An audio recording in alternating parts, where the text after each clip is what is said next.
Володя Нацаканя.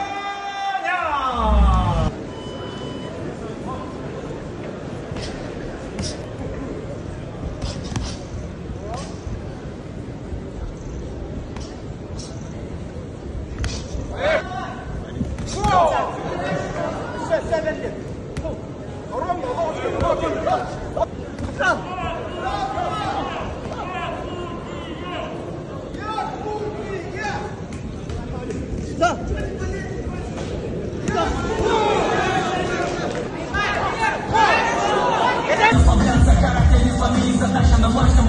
Если даже пропустишь удар, не думай сдаваться. Сделай так, чтобы вас оставляют отпечатки. Никаких шуток, все серьезно.